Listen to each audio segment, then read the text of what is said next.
मान्यवर, अभी एक फैशन हो गया है, आम्बेडकर आम्बेडकर आम्बेडकर आम्बेडकर आम्बेडकर आम्बेडकर। इतना नाम अगर भगवान का लेते तो 7 जन्मों तक स्वर्ग मिल जाता।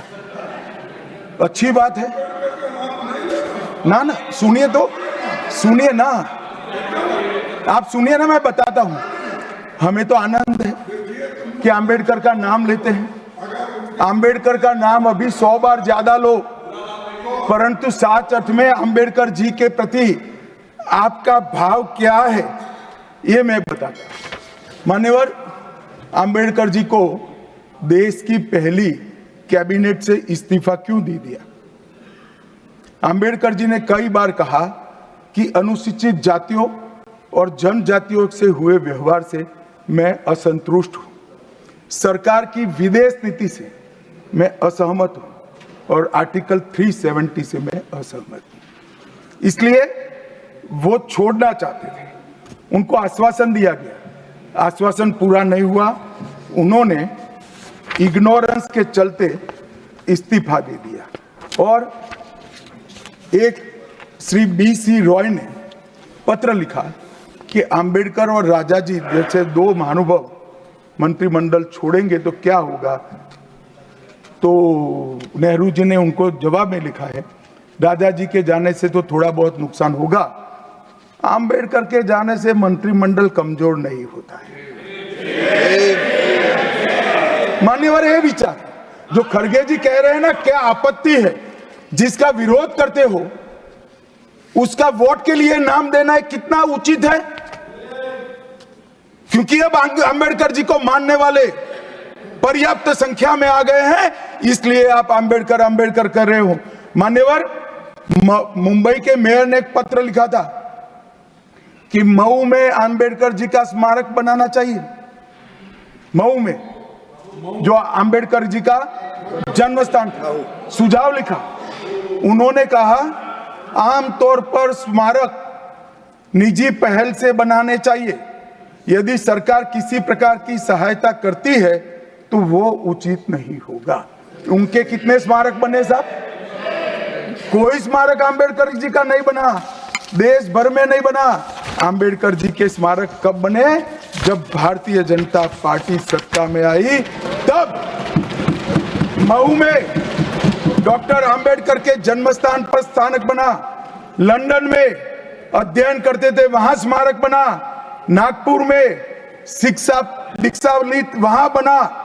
दिल्ली में महापरिनिर्वाण स्थल पर बना और मुंबई में चैत्य भूमि में भी बन रहा है। हमने 5 तीर्थ बनाए महामानव। और मैं मानता हूं, मान्यवर, मैं मानता हूं कि आम्बेडकर जी के सिद्धांतों पर चलना नहीं और वोट के लिए उनकी गुहार लगा देना। 14 अप्रैल को राष्ट्रीय समरसता दिवस घोषित किया हमने। 26 नवंबर को संविधान दिवस घोषित किया। उस वक्त भी इसका विरोध कांग्रेस के वरिष्ठ नेताओं ने किया।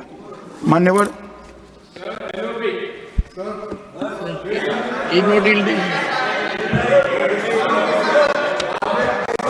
मान्यवर,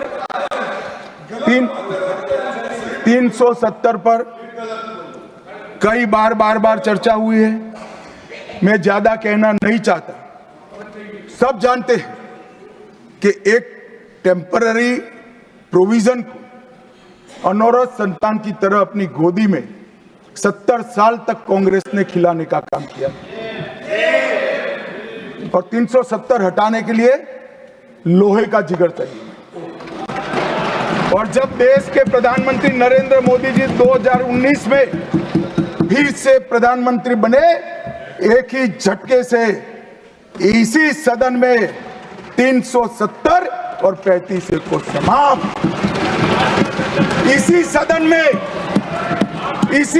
में कहते थे खून की नदियां बह जाएगी। खून की नदियां छोड़ो, कंकड़ चलाने की किसी की हिम्मत नहीं है। और मान्यवर, क्या हुआ? इसके बाद क्या हुआ? 35,000 पंचायत के सदस्य आजादी के बाद पहली बार चुनकर आए।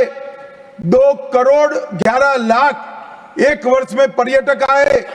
पत्थरबाजी शून्य हो गई।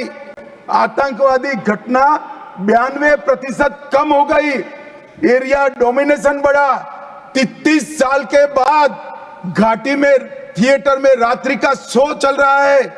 34 साल के बाद ताजिया का जुलूस निकला। पहाड़ी, गुर्जर, बकरवाल और वाल्मीकि को आरक्षण मिला और घाटी के हर घर पर हर घर तिरंगा अभियान भी चला। श्रीनगर में फॉर्मूला 4 कार रेसिंग हुई। लाल चौक पर तिरंगा शान से फहरता है और दुनिया का सबसे ऊंचा रेलवे आर्च ब्रिज आज चिनाब नदी पर बन रहा है। सबसे बड़ी लंबी ट्रांसपोर्टेशन टनल पीर पंजाल में बनी और निर्यात रैंकिंग में अपना कश्मीर सभी यूटी में नंबर 1 पर निर्यात में आया।